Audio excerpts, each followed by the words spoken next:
In this video, we'll be checking out all the new scenarios from the Match Play Guide for the Middle-earth strategy battle game.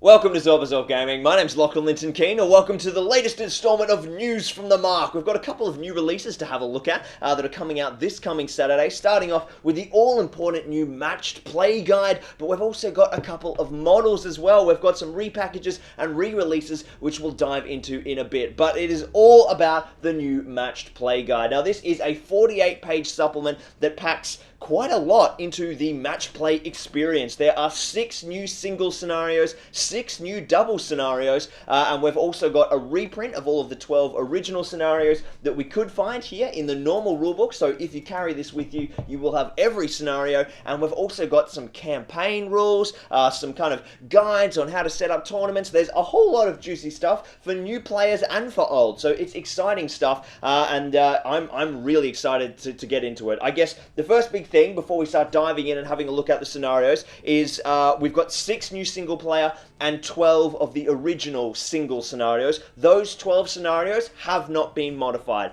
Contest of Champions, still the same. Heirloom of Ages Past, still the same. There's no changes.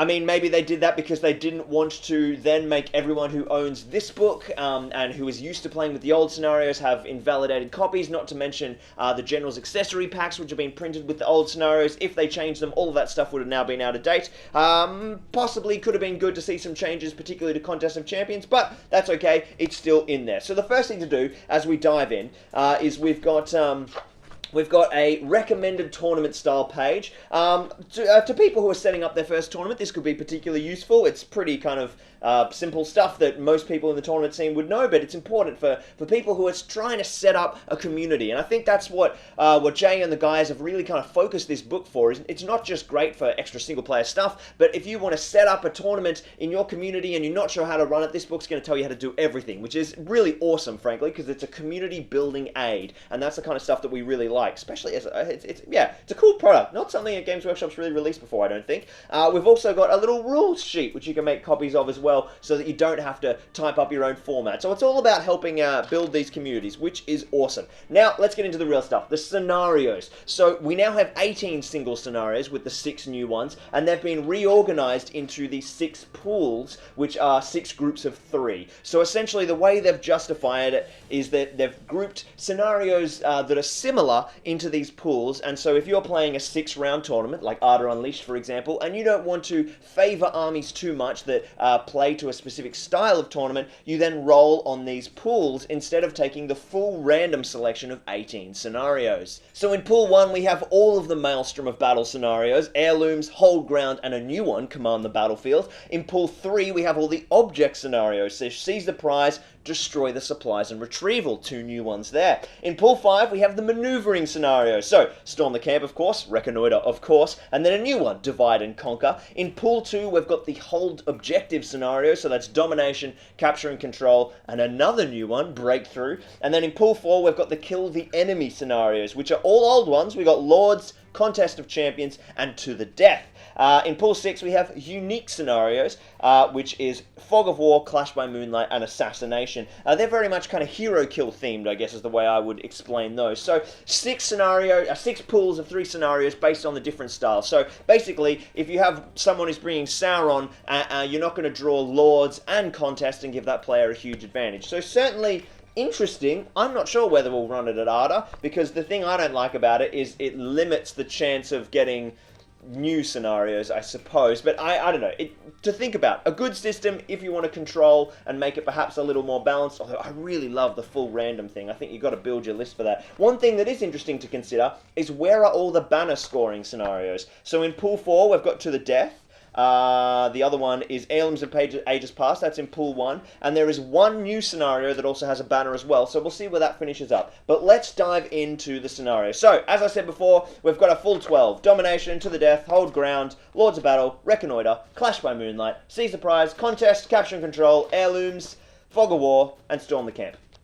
All completely unchanged, as far as I can tell. I did a whole side-by-side, flick through, check deployment, check VPs. Looks like there's no changes. Then we have the new ones, and these are awesome. Jay, killed it, man. These are some really great scenarios. We've got really interesting objectives, really interesting deployments.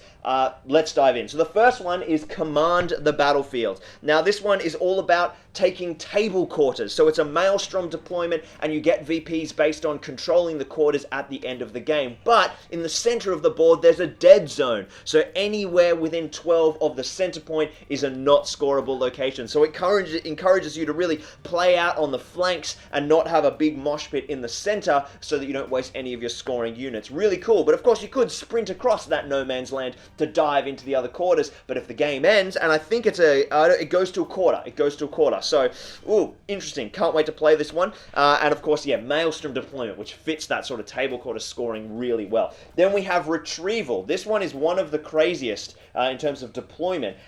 Basically, you each have a relic. And you're trying to capture the other person's relic and stop them from capturing yours. But the way that the scoring works is really interesting. But first, let's talk about deployment. Essentially, we're playing diagonally across the quarters. So you each pick a quarter, or one person picks a quarter, the other person gets the opposite quarter.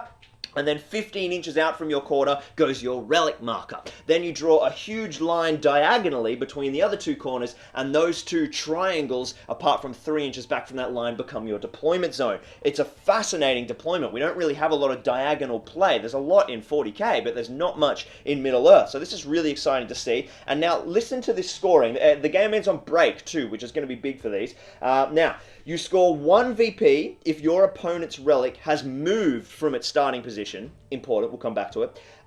If you're in possession, or if you have retrieved it, which means a model is carrying it, you score 3 VP. So if you've picked it up and moved it, 3. If it's just moved and then been dropped, you still get 1. If you have retrieved it and brought it into your deployment zone, you instead get 5. And then if you manage to get it off either of your board edges, you get 7, which is crazy. You need a fast-moving army for that, I think. You also score 1 to 2 for the classic wound kill leader, and then 1 to 3 for break. So some really interesting stuff. The relic counts as light object, and I guess the thing to note here is the importance of the position of the relic. So, a relic is considered to have been retrieved. It is being carried by a friendly model. If a relic has been picked up by an enemy model and is then subsequently dropped or retaken by a friendly model, then a player must try to return it to its original position as quick as possible. So if it gets moved and then you move it back, you do deny those points, which is really cool, and that's going to create some really interesting moments. So it might be worth even having relic markers and then like a relic position marker for when you're playing. So Retrieval, Command the Battlefield, 2 great scenarios so far. Then we've got a couple of more interesting ones. They're all great, but these are some of my favorite. Up next, we've got Breakthrough. So this is capturing areas of the battlefield that are worth the most to your opponent, is the tagline. So we've got 4 objectives.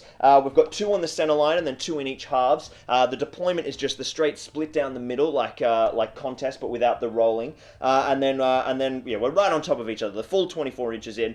And then it's all about objectives, but they're fixed, they don't get randomly placed, and they're weighted differently for different players. So have a listen. The game ends on quarter. You score 1 point if there are more friendly models than enemy models on the objective marker in your deployment zone. That's just worth 1 point. For each objective on the center line, it's the classic 1.2 point for more or owning completely. And then notice that you don't get points for owning completely in your own half. That's important. You score 2 VPs if there are more friendly models than enemy models within 3 of the opponent's objective marker in their deployment zone. And if there are no enemy models, you get 4.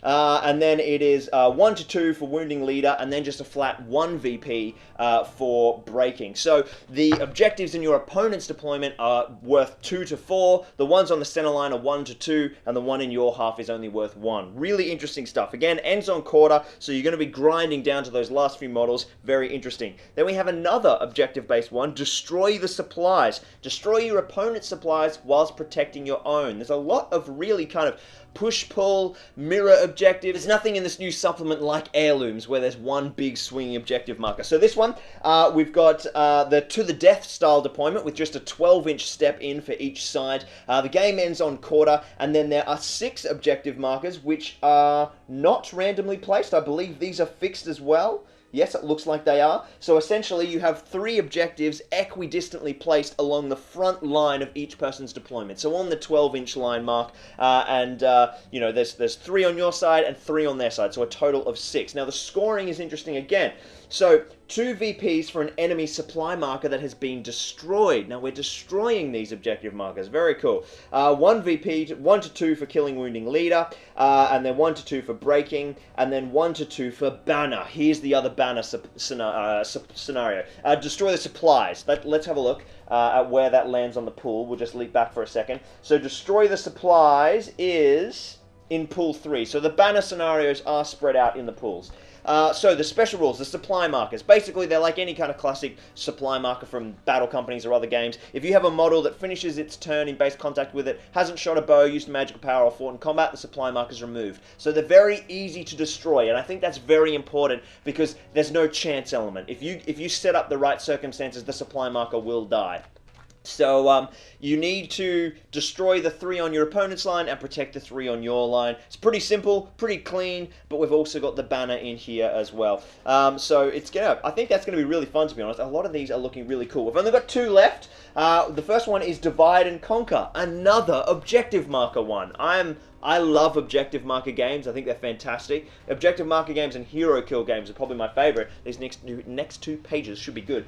Divide and Conquer. Now, we are essentially splitting our forces here. The deployment is very interesting. There are 4 deployment zones in each corner of the board. Now, they are listed as side A deployment A, side B deployment A, and then side B deployment B and side B deployment A. Essentially, what you're doing is you're deploying in opposite corners, not sides. So I'll be here and there, and my opponent will be here and there. So it splits up the forces, which is very interesting. Now, the way that you do that is essentially you alternate your warbands. Warband number 1 goes to spot 1, warband number 2 goes to spot 2. So you do have some control over what's going where, and the halves might not be even. If you've got some really cheap 1-drops, you could keep alternating them to that other side. There's no like points value or anything, it's just warband alternation. Now you've got 3 objectives, 1 in the center and 1 to the left and right on the center line. I think it's separated by 12 inches.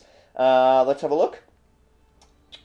Central objective, no, it's just halfway. So it depends on the board size you're playing. 1 in the middle, and then 1 halfway between the board edge and the center. Now the scoring, the center objectives is the heavy weighting here. So you get 3 VPs if there are more friendly than enemy within 3 inches of the center. And if you get all of it, you get 5 VPs.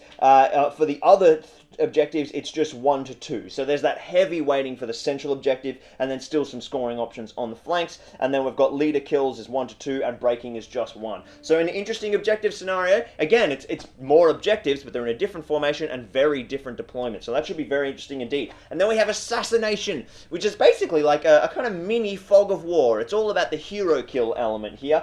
So using your assassin, slay your target to achieve victory. It's very cool. So, the warband is the flat 24 each side, so right up on top of each other.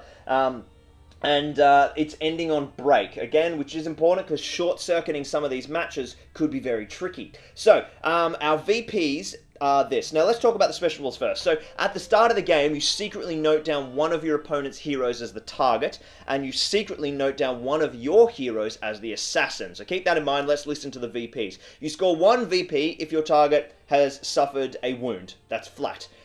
If that wound has been instead caused by your assassin, or they've suffered at least 1 wound, and you scored 1 wound with your assassin, you get 3 VPs. If your target has been slain, you score 5 VPs, and if your assassin caused the fatal wound, you score 7 VPs. So if you kill the target but the assassin scored the first VPs, you're still only going to get the 5. You need to get that last knife with the assassin, and then you're going to get yourself 7 VPs. Very interesting. And of course, it's all secret, so it's all about that hero kill bluffing, just like Fog of War. And then we've got 1 to 2 for wounding killing leader, and then 1 to 3 for break. So break's got a bit of a heavier weighting here, which is good, I think, because some of the other scenarios, break was really not important, so it's nice to see that balance. So some really interesting single scenarios. I'm stoked on them all. I don't straight off the bat see any wildly unbalanced scenarios like Contest of Champions. I think it's good. I guess I should qualify that. It's more that Contest of Champions and heirlooms and stuff, they can really come down to dice a lot more than the other scenarios. I guess that's my major criticism of them. But yeah, I really love all of those singles events. Now, the next section of the book is all about doubles. It's got some guides on how to run doubles events, but it also has some important qualifiers that relate to the 6 doubles scenarios. So we'll just have a quick chat through these rules. Essentially, when you're pairing, you need to have 2 separate lists. One for each player. If you're playing an 800-point tournament, one person can't take 395 and one can't take 405. The half point cap of 400 per player is firm. You bow limit calculated individually. When you're doing doubles, the alliances still matter. You will keep your army bonuses if they're green and blah, blah, blah.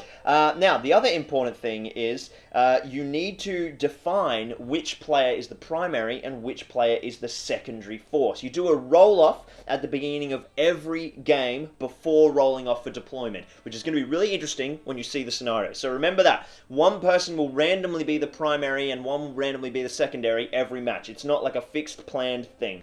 Legendary Legions, players can use Legendary Legions, but in this situation, both players must bring a separate force from the same Legendary Legion, following all the usual restrictions. So if you want to play Riders of Theoden, basically you're taking a whole army of Riders of Theoden. Obviously, only one of you can take Theoden, and that's a claim. So I think that's okay, though. I think that doesn't mean it's banned. I think that means that as long as the whole force has has Theoden in it, but you can't, you can't sort of take 2 of the same hero. There can't be any overlapping named heroes. Restrictions for a Legendary Legion are applied across the whole army. However, each force must contain its own warband. So I'm assuming that's actually referring to bow limit. Restrictions for a Legendary Legion. It could be. We'll see. It might still be individual. We'd have to have a think about that. If a Legendary Legion states that a specific hero is always the army leader, then whichever force that model in is automatically the primary force for each game. No need to roll. So if you're taking Riders of Theoden, whoever's got Theoden, they're always the primary force. So you can manipulate it like that in some setups. The leader of the primary force is considered to be the leader for the duration of the game. Now, of the leader of the entire army. So if you've got Galadriel in one army and, I don't know, something big, Glorfindel in the other army, depending on how that alternates, it might suck when Galadriel's the leader. There's some interesting things there. For doubles, breakpoint is worked out across the entire army rather than each individual force. Cool. Scenario time. First one, no escape.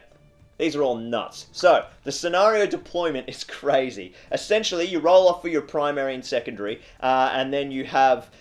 Now, the way that it calls them Team A and Team B, essentially, in a center line down the center of the board, you draw a center line, and then 6 inches to the left and 6 inches to the right, in a big long strip, the primary force of each side deploys, and then on the other back board edge, the secondary force of each army deploys, but they're alternating. So it's Team A, Team B, Team B, Team A. So each force in the middle is surrounded by 2 army elements. So they got to come together and crush, and come together and crush. But of course, it's happening on both sides, so it's even. Going to be very interesting. The VPs are...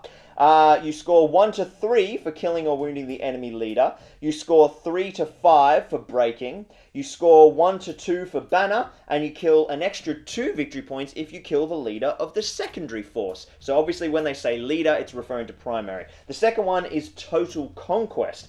This one is very interesting. It's a similar sort of theme. We have a center point in the board, and then a 6-inch radius, half circle, in each half of the deployment, 1 for each primary force. So primary force A and primary force B are right on the top of each other in a 6-inch circle diameter, half on each side of the board. And then the secondary forces come on with Maelstrom from any side of the boardage. So you all start in the middle, but there are also 4 objective markers, which is going to play heavily. It's not just a big stomp in the center. There's also an objective right in the middle too.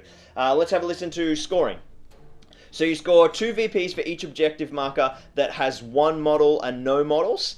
You score enemy and friendly. So if you claim one entirely, you get 2 points. You score 1 VP for each objective that is both friendly, but yeah, it's the classic, right? 1 VP if you have it in your favor, 2 VPs if you own it, 1 VP for killing the leader, and 1 VP for breaking. So it is all about the objective markers. 1 in the center, and then 4 placed equidistantly. It looks like they are... Let's have a look if there's a specific requirement. layout. So one objective marker in the center. The other objective markers are placed halfway in the center, halfway between the center and the corners along diagonal lines to make that sort of 5-point dice pip symbol. Scenario number 3 is take and hold. We've got another objective scenario, a big single objective in the center, and you've got that quarter deployment. So let's just get this right. We've got Team A's primary deployment in one corner, 12 inches in from the corner. Team A's secondary deployment in the opposite corner, so diagonally opposite. Team B, and then the same for Team A. So once again, you've got 4 factions that are surrounded by enemies, and you're all rushing to the center to claim that center objective. If you have it in your favor, within 6 inches, it's a bigger radius, you get 3. If you have twice as many, you get 5. If you have 3 times as many models as your enemy, you get 7 VPs on that central objective. And then it's 1 to 2 for killing the leader, and 1 to 3 for break. Interestingly enough, and this is called take and hold, Sight of Power. Models within 6 inches of that center objective marker gain resistance to magic and may re-roll failed fate rolls. Very interesting. Poor Elrond. That sucks for him.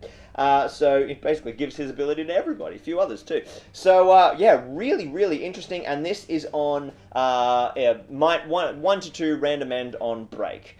Then we have Clash of Champions. We're seriously starting to run out of scenario names, aren't we, guys?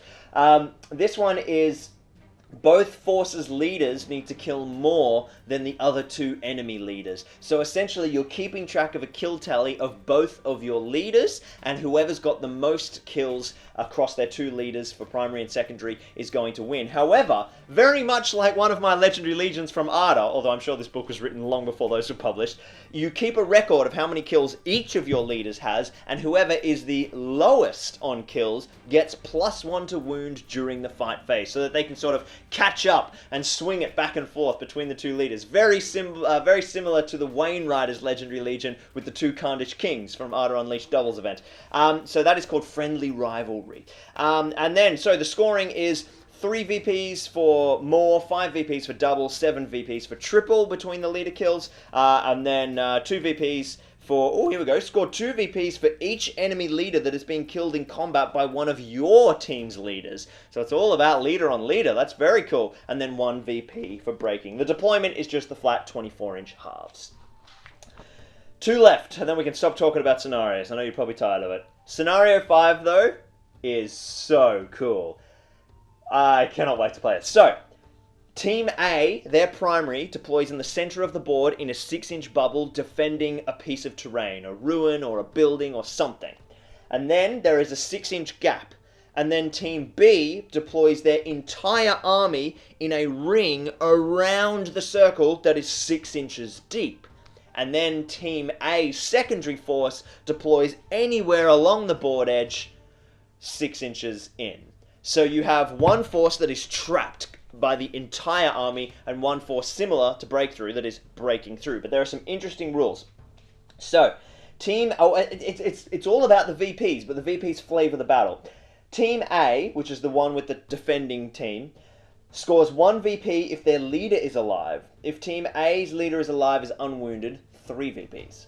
Team B scores, it's the same thing. If you wound and kill, it's 1 to 3 on that enemy leader.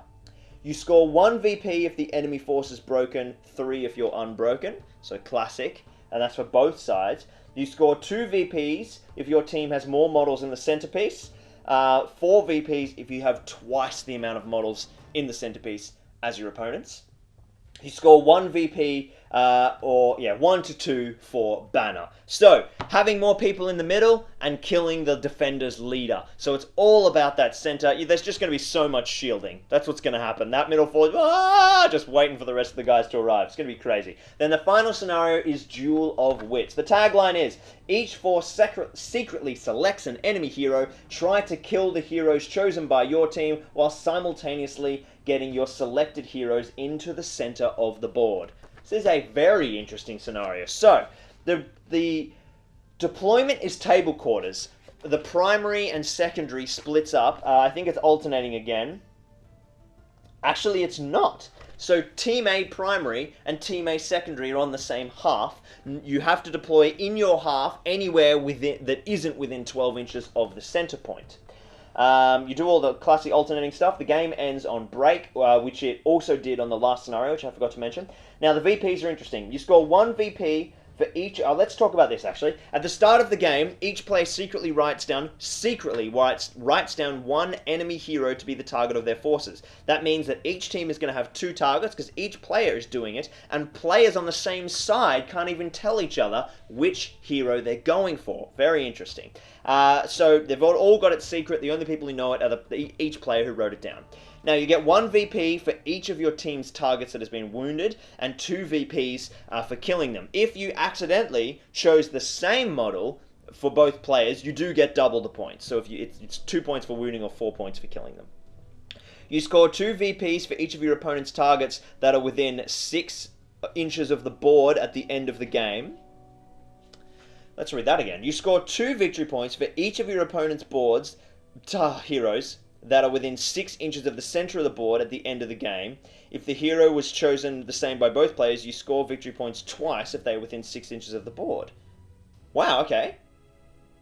Oh, I get it. Right, I'm reading it and not understanding it. So if the models that your enemy, your models... Okay, this is a bit of a mindfuck. So there's a 6-inch ring in the board. You're each targeting secretly heroes. So you've got some heroes that are targets for them. You don't know what those are, though. So if at the end of the game, the models that they secretly targeted are in the center of the board, then you score the VPs. That was a bit of mental gymnastics. So essentially, you're just trying to rush all your heroes into the middle so that you're guaranteed to get those targets in there. But of course, that means that it's easier for them to kill them because they're getting close and in the middle. You can't just camp them at the back. So yeah, brilliant synergistic scenario writing, Jay, because it forces conflict. It forces, if you want the VPs, you can't just camp out.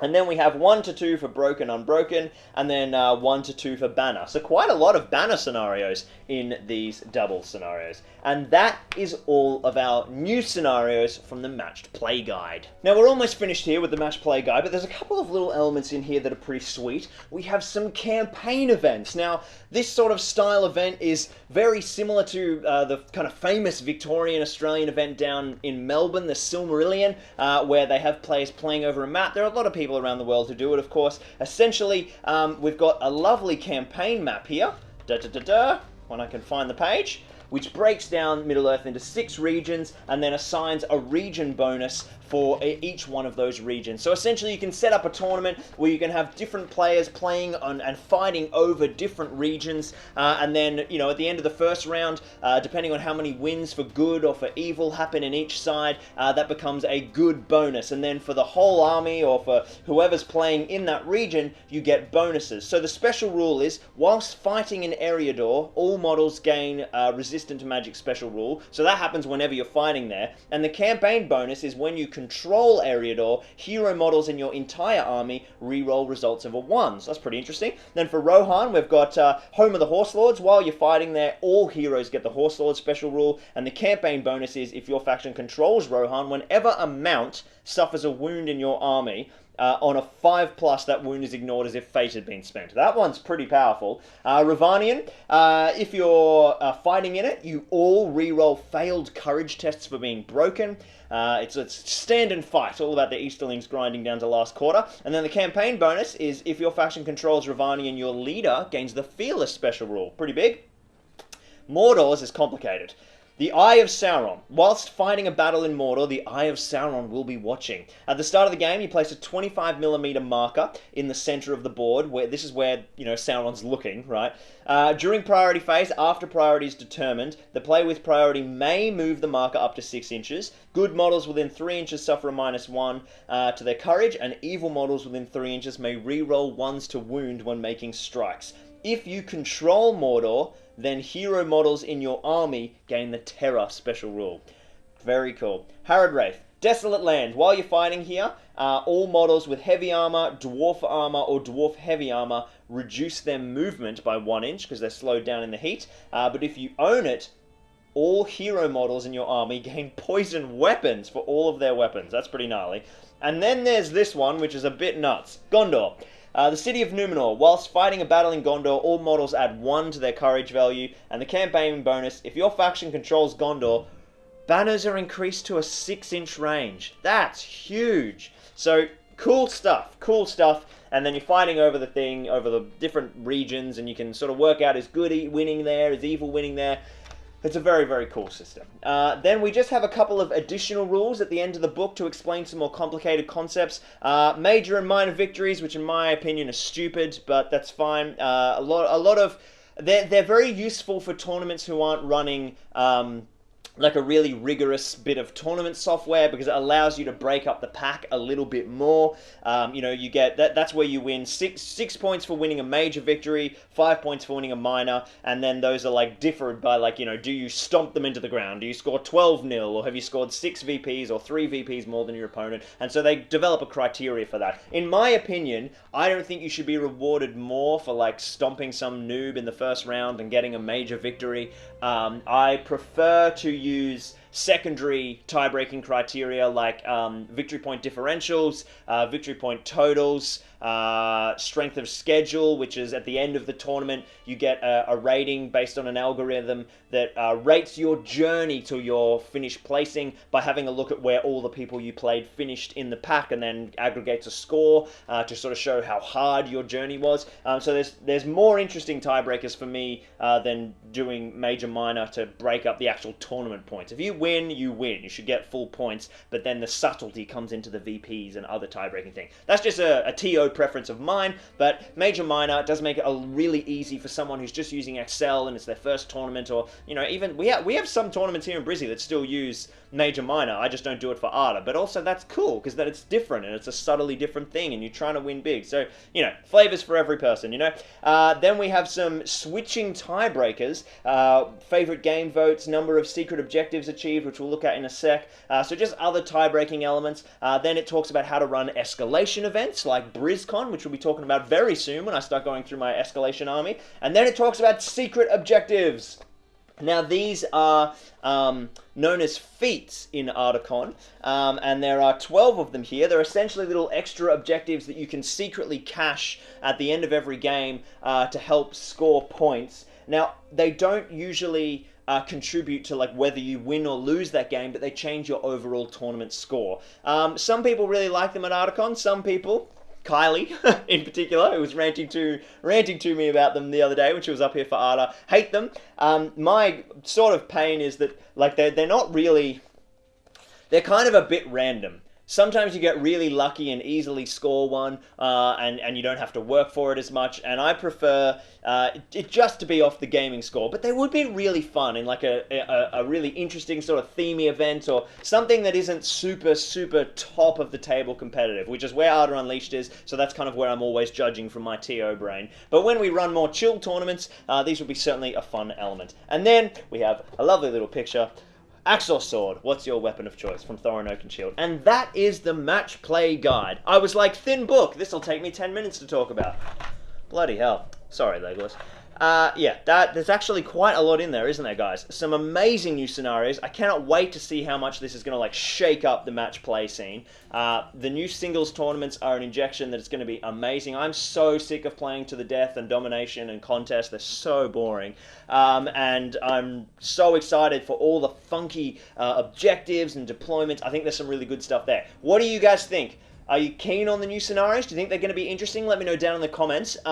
If you're pissed off that contest hasn't been changed, happy to hear about that too. And now we have a couple of re-releases. Now we've got some interesting stuff here, a little bit of a mixed bag, but mostly positive. The 4 products that have been released alongside this coming Saturday. We have the 3 Hunters mounted. Finally, we can get Aragorn on horse and Legolas and Gimli on horse. And these are absolutely stunning sculpts. I mean, well, the Aragorn mounted is like one of my favorite mounted sculpts. He just looks so awesome and dynamic. And Legolas and Gimli, albeit not that useful, I was really disappointed we didn't see a combined profile for them like we did with Dernhelm in War in Rohan. But it's an amazing sculpt for scenario play and for For War in Rohan, there's a scenario with them, and also for the Battle Games in Middle-earth live stream, we're going to be painting up one of those in one of the issues. And now I have the model and don't have to go looking for it. A couple of repackages and a bit of a mixed bag here. We've got the Serpent Riders, 2 stunning sculpts. I really love them, and there are only 2 sculpts, so that's fine. It's really great to see them back in the web store in a pack of 2. I think there was a bit of a price increase, but like, whatever. These models haven't gone up in a long time. I'm not really that bothered by it. Khandish Horseman! Yay! A pack of 2. And there were 3 sculpts, and now we'll never see the 3rd sculpt again? Bit sad. You get the Bowman and 1 of the axe poses. And as far as I know, correct me if I'm wrong, Games Workshop, you just can't get the other axe pose anymore. Which is a bit sad. For me, it's okay, because I have 10 of those poses in a box over there, unopened. And I only had 1 of the bow poses and 4 of this axe pose, so I'm okay. But it sucks for like people who are getting into Khand. Now they just have less unit variety. So I'm pretty sure that's the case. I think I was talking to Rob recently, and it was all about, these were all about getting like fixed packs. Like with the Citadel Guard, we got that pack of 6 and you're guaranteed to get all 6 of those poses. And that was awesome because there was no more randomization. We were trying to move away from that as far as I know. So I think that means this is a fixed pack of 2 and we just don't get the 3rd sculpt. Now, why didn't they just do a pack of 3? Probably because of the backlash at how expensive the Royal Guard were, I'd say. Or they just didn't think that Khand were a popular enough army that people would want to splurge on buying 3 at once. They should have just put them in a pack of 3. Stupid. Stupid decision. But, whatever. At least, I mean, see, this is the thing. It's not like, at least they're back on the web store, because these were still here. So, a little bit bummed out by that, because I love Khand and I love all 3 sculpts. Luckily, I have all of them already, but I feel sorry for new players. And then we have the stupidest decision of all, which is the Roses of Druiden. Super awesome to see them come back. Look at this lovely packaging, too. They're just a side note. Beautiful packaging on all the new things. Love it. Love it, love it, love it. Why the hell is this a box of 12? Oh, because Garn Burigan's normal warband is 12. I don't care.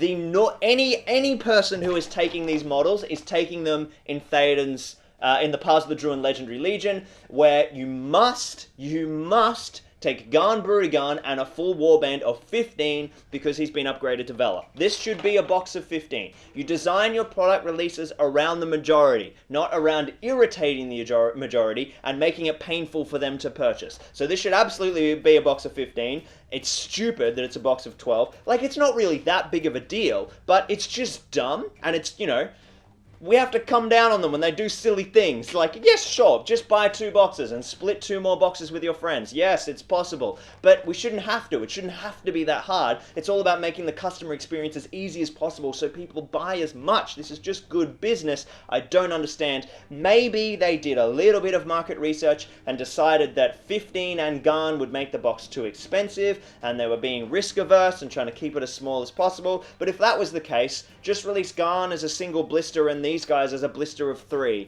You know, if you were really being that risk averse. I would honestly say that all of this criticism is a bit unfair, because I'd say it's probably just an accident. I'd say the people designing the box release didn't remember that the Legendary Legion had the Hero of Valor.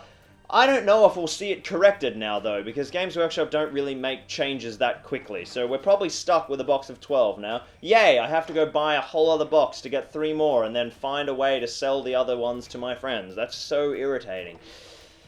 Why, yeah, anyway, so I'd say it's a mistake, it's a shame, it's the most disappointing thing about the releases, but it's like, I'm having a rant because it's my job to have a rant, but, like, it's not that big of a deal. I'm just frustrated because it sort of might alienate new players, which is all about the thing that we don't want. People might, oh, I want to play Paths of the Druid, and oh man, I don't want to buy 2 boxes and then sell the rest of them off. Oh, that's so annoying. I mean, of course, you might be taking Garn and 12 Wozers in another army. Sure, I'm acknowledging that's a real thing. It's going to be the exception, not the rule, though. I think, you know, anyone worth their salt is going to be using these in Paths of Druiden, and I think that's going to be the main kind of vibe for them. So it's a shame. They should have been packed in a box of 15. These should have been packed in a box of 3. But aside from that, I'm super happy to see all of these things back. Like, you know, with the mounted 3 hunters, the Serpent Riders, and the Druiden. It's awesome to see them back in the store. It's fantastic to still have the Games Workshop support, but that doesn't mean I can't tell them that they've made silly decisions when they have. But it's still super awesome. This book is I'm so excited. We have a tournament in a month. We have already decided that all the scenarios for that tournament are just going to be the new ones. I'm going this afternoon down to the Games Workshop near where I live, and we've got 12 brand new players coming in, all to learn, and we're going to start doing some learn to plays and then having a look at the new scenarios with some of the more experienced players. I'm taking it down there today. So it's already drumming up excitement in the community and hugely positive. I'm so excited. So overall, great job, guys. We've got some models back. You should have packed them differently. Hopefully that changes. Or hopefully I'm wrong and the Khandish poses are random and you still will get the other ones, hopefully. And I kind of understand why you didn't want to sell 3 at once. So if that's the case, it's fine. It's just annoying if we've lost a whole pose. Maybe the mold broke. I don't know. I'm rambling now. I'm super pumped by this match play guide. I hope you guys are too. Let me know if you're keen to try everything out. Have you been waiting on these particular models? Are you excited to get into Paths of Druiden? It's an awesome legendary legion. I'm so glad the Wozers are back to purchase now. No more secondhand snooping. So that's really exciting, and it's a really powerful legendary legion and hugely underrated. Like, it might be as good of Riders of Theoden. Good, and no one's talking about it. We did a poll on the Zorpazorp community Facebook group, and it was like, what armies are you going to run? And I put in my 5, and 30 people selected Riders of Theoden, which I think I might claim a little credit for, considering it is my own community page, and all I talk about is Riders of Theoden. So, you know, there was like huge excitement for Riders of Theoden, and then like 2 people playing Paths of the Druiden. And as far as I'm concerned, they're nearly equitable. Riders of Theoden has more raw power, but Paths of the Druiden's got some pretty dope flexibility. Particularly at higher points levels. They both start to, well, I don't know, they're both awesome. Yeah, we'll see. I'm going to do some rigorous testing. I love my Riders of Theoden, though, mostly so that when I'm at New Zealand events, I can scream death at the top of my lungs, and then Sloan and Declan and 4 others will scream death as well. So that's mainly the draw for me playing the army. But anyway, thank you so much for watching, guys. I hope you enjoyed it. If you did, like, subscribe if you're new around here. If you want to support the channel, make sure you check out our Patreon, and make sure you tune in for our fortnightly live streams, which are pumping out. I've got a whole bunch more content coming as well. I'm currently on leave at the moment. I'm just doing this video because obviously I want the stock to come out on time. Starting off in about a week, I'll smash back into it, and I've got heaps of videos that I just need to pump out and then dive into some Star Wars Legion stuff. It's going to be awesome. So thank you so much for watching. We will see you next time right here on Zorpazorp Gaming. Cheers, guys.